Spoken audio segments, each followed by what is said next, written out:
Hello friends, मैं हूं doctor मल्लिका वाजपेयी और आज इस वीडियो में हम बात करेंगे ऑस्टियोआर्थराइटिस के बारे में। ऑस्टियोआर्थराइटिस, जिसको हम आम बोलचाल की भाषा में गठिया रोग कहते हैं। गठिया रोग के भी कई प्रकार होते हैं, लेकिन आज हम ऑस्टियोआर्थराइटिस के बारे में बात करेंगे। इसको आयुर्वेद में संधिवात कहा गया है। ऑस्टियोआर्थराइटिस एक तरह का डिजेनरेटिव डिसीज़ है। डिजेनरेटिव डिसीज़ का मतलब है कि जो हमारा जॉइंट है, कार्टिलेज है, उसमें किसी भी वजह से क्षय होना शुरू हो जाए या उसका ख़राब होना या उसमें फ्रिक्शन होना शुरू हो जाए, तो उसकी वजह क्या हो सकती है? ओल्ड एज हो सकती है, ओवरवेट हो अगर तो ये प्रॉब्लम होती है, क्योंकि जो भी वेट बियरिंग जॉइंट्स है, जो लार्ज जॉइंट्स हैं बॉडी के, वो इससे सबसे ज़्यादा इफेक्ट होते हैं। कोई चोट लगने की वजह से भी डिजेनरेशन हो सकता है। और मेनोपॉज वुमेन में, मतलब जिन औरतों में माहवारी बंद हो चुकी है, उनमें भी हार्मोनल चेंजेस होने की वजह से, हड्डियों के कमज़ोर होने की वजह से ये बीमारी ज़्यादा पाई जाती है। अब इसमें पेन जॉइंट में होना, स्वेलिंग होना, जॉइंट का पूरी तरह से खुलना नहीं, चलने में खटखट की आवाज़ आना, ये सब तरह के सिम्टम्स हैं जो ऑस्टियोआर्थराइटिस में देखने को मिलते हैं। ये जिनमें ज़्यादा इसकी प्रॉब्लम होती है, ये उंगलियों के जो आगे के जॉइंट्स होते हैं और थंब का जो बेस जॉइंट होता है, इसमें भी काफ़ी पेनफुल नोट्स बन जाते हैं और लोगों को लिखने में या हाथ से काम करने में भी काफ़ी तकलीफ होने लगती है।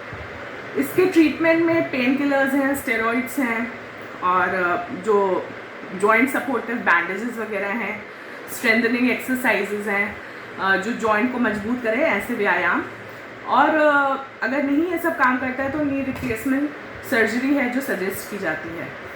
अब आयुर्वेद में अगर हम देखें तो इसकी बहुत अच्छी चिकित्सा है और इसके सिम्टम्स में बहुत ज़्यादा आराम मिलता है। इसको, जैसा कि नाम है संधिवात, नाम से ही पता चलता है कि संधि मतलब जॉइंट में जब वात दोष जाके कुपित हो जाता है, संधिगत हो जाता है, तो वो इस रोग की उत्पत्ति करता है। जो वात दोष है उसका कैरेक्टरिस्टिक होता है रूक्ष। रूक्ष मतलब ड्राई होना। हमारे घुटने में, जॉइंट में एक सिनोवियल फ्लूइड होता है। इसको अगर आप आसानी से समझना चाहें, जैसे एक स्पॉन्ज है पानी से भीगा हुआ, ऐसे कार्टिलेज में सिनोवियल फ्लूइड रहता है। और जब प्रेशर पड़ता है, मतलब जब जॉइंट चलता है, तो जैसे कि स्पॉन्ज को अगर आप प्रेस करेंगे तो उससे पानी निकलता है, उसी तरह से ये सिनोवियल फ्लूइड जॉइंट को ऐसे, उसके ऊपर एक शीट होती है और वो उसको सराउंड करके ल्यूब्रिकेटेड रखता है, जिसकी वजह से जब दो हड्डियाँ आपस में रब नहीं हो पाती, उनमें फ्रिक्शन नहीं हो पाता और वो अच्छे से उनके बीच में चिकनाई बनी रहती है। ये सिनोवियल फ्लूइड जब ड्राई होने लगे किसी वजह से, या इसकी थिकनिंग होने लगे, मतलब कि ये मोटा हो जाए, तो ये इन सारे सिम्टम्स को बहुत ज़्यादा बढ़ा देता है। वात दोष जो है वो यही करता है, जब वो जाके संधियों में रुकता है तो वो इन तरह के ये जो सिनोवियल फ्लूइड्स होते हैं, इनको ड्राई करने लगता है या इनको थिक करने लगता है।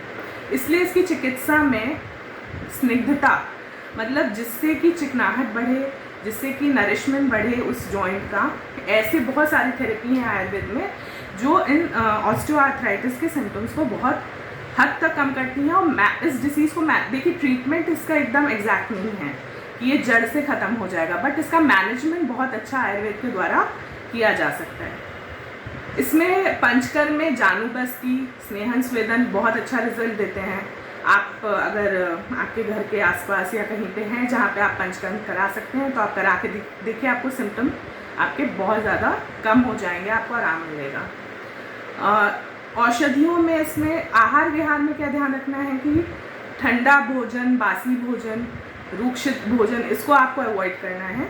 और औषधियों में इसमें कई तरह के मेडिकेटेड ऑयल आते हैं जो जॉइंट को नरिश रखते हैं और उसको मजबूत करते हैं। एक जॉइंट सिर्फ हड्डी का नहीं बना होता है, उसमें ligament, cartilage, connective tissues, synovial fluid जैसे मैंने आपको बताया, और मसल। तो मसल की भी स्ट्रेंथ बहुत ज़रूरी होती है जॉइंट को स्टेबलाइज रखने के लिए।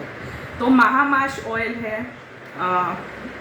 दशमूला ऑयल है, महानारायण ऑयल है, ये सारे ऑयल जो हैं वो बहुत हेल्प करते हैं अगर जॉइंट में आप इसको मसाज करते हैं, जो भी अफेक्टेड जॉइंट है ऑस्टियोआर्थराइटिस का।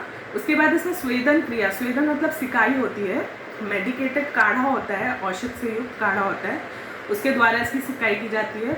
और पंचकर्म में जानुबस्ती एक क्रिया होती है जिससे इसमें बहुत आराम मिलता है। इसके अलावा औषधियों की बात करें तो गुग्गुल इसमें कई प्रकार के आते हैं। जैसे मैंने बताया आपको, गठिया कई प्रकार का होता है, तो उसको चिकित्सीय सलाह में आप ले सकते हैं। कि आपको किस प्रकार का है, तो इसमें वो बहुत ही सिम्टम्स को रिड्यूस करने में हेल्प करते हैं। दालचीनी का पाउडर 1 ग्राम पानी के साथ आप ले सकते हैं।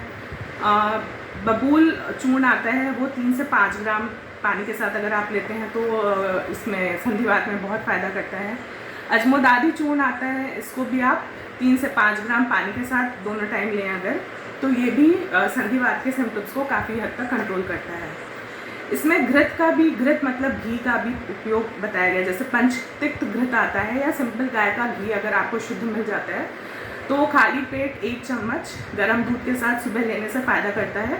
बट अगर आपका कोलेस्ट्रॉल बढ़ा हुआ है या आपको कोई ऐसे रोग हैं जिसमें आपको तेल घी ये सब लेना मना है, तो आप इसे मत लीजिए। आप और भी औषधियाँ हैं आयुर्वेद में जिसको आप सेफली ले सकते हैं। घर में जैसे हम नॉर्मल रोटी बनाते हैं, उसको थोड़ा थिक गाढ़ा बनाइए, मोटा बनाइए, और उसकी एक सरफेस के ऊपर आप सरसों का तेल या तिल का तेल लगाने के बाद उस पर हल्दी का पाउडर का एक लेयर लगाइए। फिर मेथी दानों का पेस्ट बना लीजिए और उसकी एक लेयर उस पर लगाइए। धीमी आंच पे इसको हमें गर्म करना है, और जब ये सहने लायक हो जाए तब इसको हमें घुटने पे बांध देना है, ऊपर रख के ऊपर से कपड़े से उसको बांध देना है। इसकी सिकाई से भी जो ऑस्टियोआर्थराइटिस में सूजन आ जाती है, घुटने में दर्द होता है, उसमें काफ़ी आराम मिलता है। निर्गुंडी के पत्तों को भी पीस के उसको बांधने से कपड़े में पीस लीजिए पत्ते, कपड़े में उसका एक पोटली जैसा बना के उसको बांधने से घुटने पे भी दर्द में काफ़ी आराम मिलता है। एरंड मूल काढ़ा भी मिलता है जो ये ऑस्टियोआर्थराइटिस के सिम्टम्स को बहुत ज़्यादा रिलीफ करता है। काढ़ा है, गुग्गुल है, ये सब अगर आप चिकित्सीय सलाह में लेते हैं इन औषधियों को, तो इनका असर बहुत अच्छा होता है, बहुत जल्दी आपको ये सारे सिम्टम्स से रिलीफ मिलता है। So hope you enjoyed watching this video, and we'll meet again very soon. We Heal by Ayurveda.